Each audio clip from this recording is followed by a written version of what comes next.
Задача. Нужно выполнить большой объем работы за минимальное время.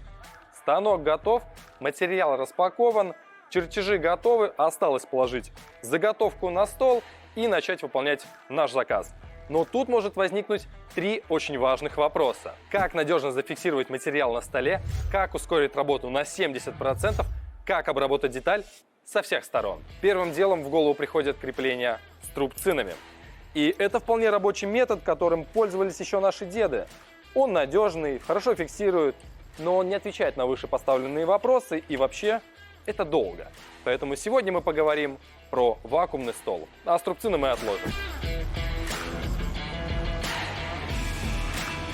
Итак, это вакуумный стол, и он является быстрым и надежным решением для людей, работающих с листовым материалом в больших объемах.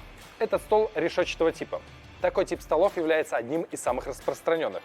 Они отличаются высокой степенью прижатия. Такой стол состоит из плиты, на которой фрезеруется сетка, состоящая из пересекающихся пазов. Система сеток объединяется армированными шлангами через отверстия в плите. Общий вакуумный трубопровод разделяется отдельно каждой из этих зон. Это позволяет работать как с одной зоной отдельно, так и со всеми зонами разом. Но что если деталь меньше, чем рабочая площадь стола? Либо деталь имеет нестандартную форму? В этом случае мы будем использовать решетчатую структуру стола. Для этого существует уплотнительный шнур, который как раз-таки вставляется в пазы решетчатого стола. Таким образом, мы повторяем форму чуть-чуть меньшую, чем ваша заготовка, если она нестандартная форма или она меньшего размера.